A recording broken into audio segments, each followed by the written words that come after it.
Away from politics now, let's do some business. And after the long holiday, welcome back to work. That's to you. For us, we've been here keeping you abreast of what's happening. This is Business Morning on Sunrise Daily, and I'm John McQuarrie. We'll get from the global space. Oil prices rose on Friday as heightened tensions in the Middle East raised the risk of supply disruptions from the oil-producing region. The prices are set for weekly losses amid expectations of fewer U.S. interest rate cuts this year. That's our inflation number. It really did change some perspective. But let's look at the numbers right here. And we see that even though oil, Brent, was down 0.57%, it's still above $90. It's $90.25 for a barrel for Brent. WTI also has tapered a bit, but it's still looking good at $85.63, and that's down 0.72%. And now, this, well, not good news have brought this, because we see that the gains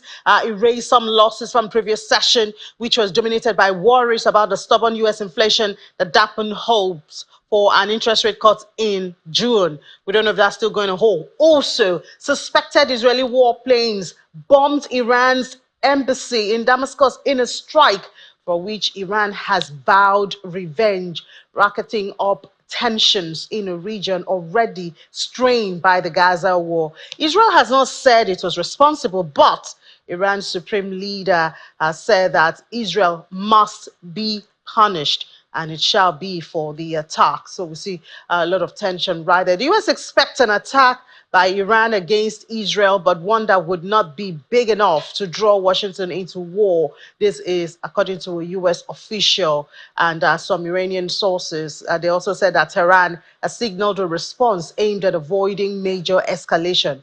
Meanwhile, on Israel's part, they're keeping up the war in Gaza, but they're also preparing for scenarios in other areas. According to Prime Minister Benjamin Netanyahu, he revealed this. So a lot of tension going on there. And then we see it drilling down to this. We see more price increase for Brent and WTI.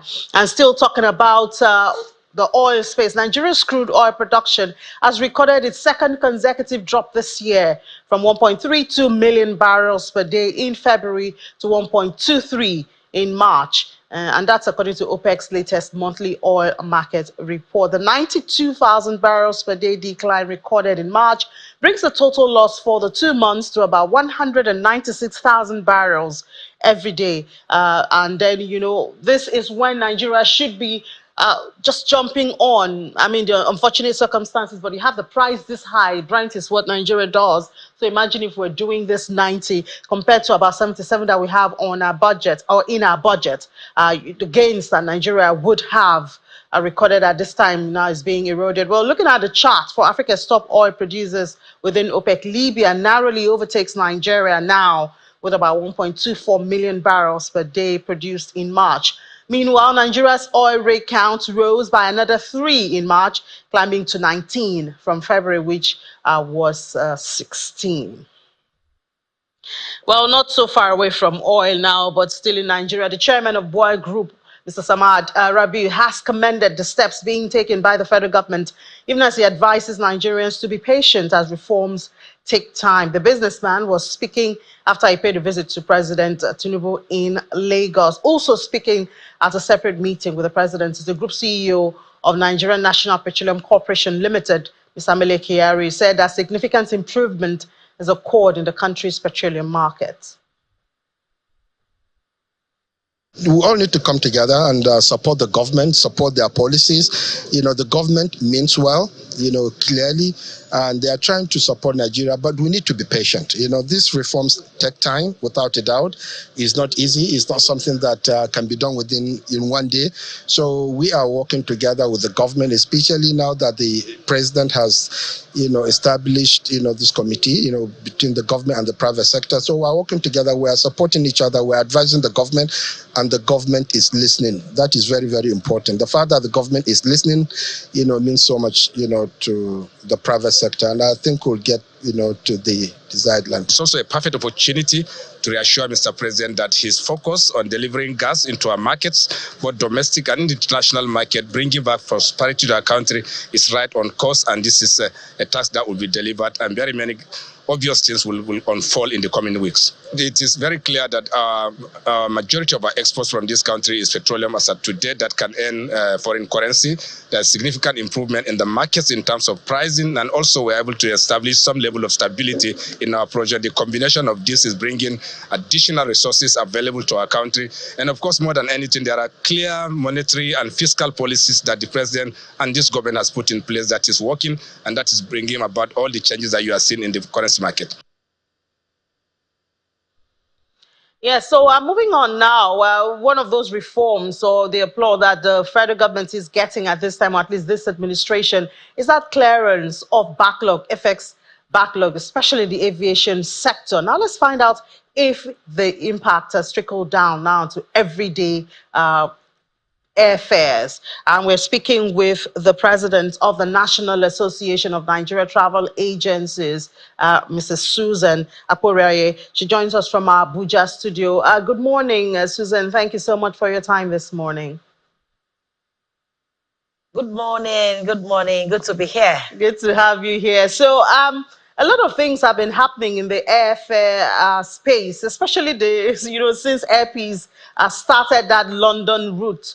And we had Mr. Oyema on our political show earlier in the week, and he did reveal some things. But first of all, do tell us, has anything changed since the clearance of the fare of the FX backlog by the CBN? Have we seen the impact, or are things still as it was? Thank you very much. I want to say a very big thank you, first of all, to the Minister of Aviation, Festus Keyamo. I say Migwasa for standing by Airpeace through and through and making sure this comes to a reality. Airpeace have been on this journey, from what I understand, for like over 7 years now.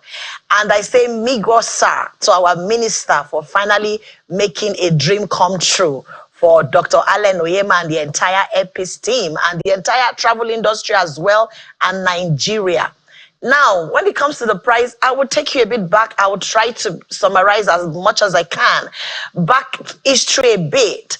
The issue of pricing for us in airfares in Nigeria has been a problem for a very long time in terms of the fact that fares in Nigeria are usually higher than our neighboring African countries and all that. So the fight for this fares to drop has been a long time coming. I mean, 2 administrations before me have been on this issue. But gratefully, and this is where I also say kudos to our minister, is listening. He has a listening ear. He has an open heart. I remember the very first stakeholders meeting he had, and we expressed our issues, and he committed to addressing them one after the other. You know, it's not just enough to be attacking government. When they are doing well, we should also praise them. So thank you to the administration of Tinubu and our dear minister too as well. There was a clarion call by the regulator and all the agencies involved, which included NANTA, to look into this issue. I'm going to talk about it from 2 perspectives for us to understand. Before all this trap fund issue started, let's not remember that there's a major role that rate of exchange also play in the fare structure as a whole, because fares are priced in dollars, then whatever rate of exchange the naira is selling is what determines what the amount will be in naira. I mean, before all this started, we were selling at the rate of 300, 400. I can't even remember again, because the rate has jumped so high that I've lost track. At that time, we had fares going for 400, 600,000 naira, depending on the destination. And the trap fund issue came on board. And what happened then was the airlines restricted the lower inventories, although not all of them. Some of them remained, still left their lower inventories. But the airline closed up all the lower fares and only left the high fares. So that was why we now started seeing fares for 2.5 million and 3.5 million. And at that time, rate of exchange was fluctuating between 350 and 450. And guess what? The rate started going up. 600, 700, 800, 900. At the time it was getting there, the same fare of 3.5 went as high as 6 million. And guess what? The rates kept going up, 1,000, 1.1, 1,002, until it got to 1,800 and something. And at that time, the same fare that was selling for 3.5 went up to like 7 million because of the rate of exchange. And remember, these are only the highest fares on the system. The lower ones were not released. Then, thank you to our minister. He deliberated the regulator to begin to mandate the airlines to release lower inventory. And I can tell you, the regulator, NCAA, and every other agencies involved, including NANTA, we had an intense section with all the airlines one after the other. And the two major purpose for that engagement was, one, for the airlines to release inventories. After all, the rate of exchange is selling as much as the same thing with black market. There's no difference. So one was for them to release inventory with immediate effect. Two was for them to look at reducing their fares. Those were the two mandates of that committee in which I was part of. And it was an extensive, intense sections that we had with the airlines. Remember, not all closed inventory. So the ones that closed inventory, some of them 48 hours they released. Some of them 1 week, asked for 1 week. Some of them asked for 2 weeks. So they now released all the lower fares. And once all the lower fares was released, even at the same rate of 1,800, instead of 7 million, which was the highest fare, we were now getting like 2.53 million because the lower ones has been released. Now, this is where it gets interesting. Then, thank you to whatever the current administration, Tinubu, is doing. They are definitely doing something in the right direction. And the rates begin to come down from 1,008 to 17, 16, 15, 14. Now we are at 12. Now, $1,000, hypothetically, of a ticket when the rate of exchange was 1,800. Let's do the math. That's 1.8 million naira. Now the rate of exchange is 1,200. That same $1,000 is 1.2 million. So already the naira gaining strength against the dollar has already brought about a massive reduction already because tickets are priced in that. Now, Airfares came on board. Kudos. Thank you very much, Dr. Oyema, because this wasn't an easy journey for you. And we appreciate you. We love you. I'm sure he knows. Because on the maiden flight, myself and my team, we were there. NANTA was fully represented. As a matter of fact, we gave Airfares this slogan, Airfares our own. We are 100% behind you. And Airfares started. When they started, they said, remember, I want to remind you, the two mandates that the government through the regulator gave the airlines was, one, release with immediate effect of lower inventories. That automatically brought the economy class that was selling for 7 million, 8 million to like 2.5 and 3 million just by releasing the lower inventories. And then rate of exchange. Kudos to the policies that is being put in place by President Tinubu. The rate of exchange started coming down. So the 2.5 fare that was there at when the rate was 1,800. That same 2.5 fare is now selling for 1.2, 1.1. So that is what we are seeing. That's the immediate reduction that we are seeing. I want to also mention here that the regulator also demanded that the airlines to reduce their fare. And if there is reduction in fare that we are experiencing now, one, yes, definitely. The coming of Airfares has a major part to play in that. We all know, my darling, that competition does what? Drives prices down. So with the coming of Airfares now, gingered the airlines, probably, for them to now begin to take the mandate of the regulator more seriously, which is for them to look into the fares that they give to us in Nigeria. Because we all know, and it did not start now. And you see, it's a double-edged sword, if I may use the word. The fact that they are obeying the instruction of the regulator because the regulator mandated them to do that or risk the fear of being sanctioned. Now, rate of exchange has helped us, And of course, maybe the instruction from the regulator is also what has contributed. And definitely the coming of our own airpiece also must have also pushed the airlines to actually begin to reduce their fares. Just wanted to give that history a bit.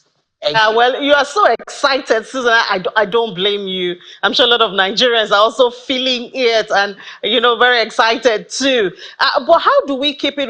Now we've dealt with the trapped funds, so the foreign airlines can no longer threaten us.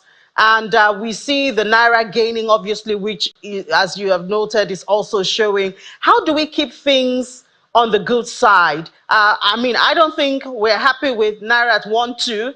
I am rooting for 700. I know that the economists, looking at the numbers, say it's be about 980. I'm looking for 700. But how do we keep things going in the right direction? How do we avoid, especially this issue of trapped funds again, so we don't have the foreign airlines on our throats? Thank you very much. Thank you very much. The way that can be resolved is putting the right policies in place, which President Tinubu has already started doing. If he continues with these policies that they are putting in place and it doesn't get distorted and more policies are being put in place. The issue we have in Nigeria, because we're a consuming nation, there's a lot of expenditure in dollars. And mind you, we do not print, it's not our currency. We don't trade in dollars. So the demand for it was high. If the current administration continues in this right step that they are already putting in place and make sure that Nigeria as a whole, our economy is not dependent on dollar. We find a way in which we can, the demand for dollar is reduced drastically in our economy. Then we are already heading to a point in which we will never have issues with these trap funds.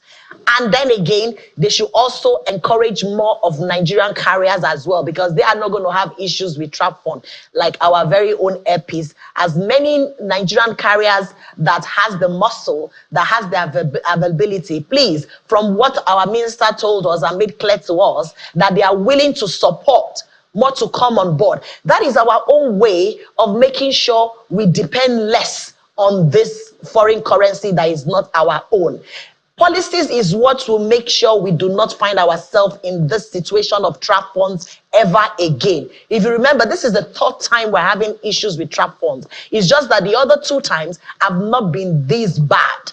This was the worst of it. Or that it went as close to almost $2,000, $1,900 and something dollars that was selling at the airline. So let them just continue in this policy, bring in new policies, let the economy of Nigeria be more of homegrown. Patronize our own. I was talking to somebody and we were just talking. How do we make sure Airpeace stands strong in the industry? We are supporting them. For instance, they can come up with a policy that every government official should travel Airpeace, except the destination that Airpeace does not go to. If it's a destination that Airpeace go to, they can come up with a policy that all travels by government officials should be Airpeace. That is our own way of patronizing our own. I was talking to, even the same thing goes to the medical sector. The medical sector also is in shambles. So if those policies can come on board, look, let us patronize our own made in Nigerian product. No more, just to reduce the demand. And thankfully, I also heard that the dollar is still going to, the Naira is still going to gain more strength because the Dangote refinery and the policy to have modular refineries in different regions as well will make the oil importers and exporters to begin to buy this product in Naira and not in dollar. And I know that sector is the highest demand for USD. Their own demand for USD is much more than the aviation sector. But if that highest sector, which is the oil, petroleum sector, can begin to buy this product homegrown and in Naira and export and sell in dollars, you see, we are now strengthening our Naira against the dollar. And we continue at that pace. My darling, I don't see us falling back to these trap fund issues again. Thank you. All right. Well, I tell you, Susan, I can feel your energy, and I totally, I'm in line with you. Thank you so much for your time and for your passion for not just your sector, but I mean the Naira and Nigeria as a whole. President of National Association of Nigeria Travel Agencies, that's NANTA, Mrs. Susan Akporaye. Thank you very much for having me. Enjoy the rest of your day. You too.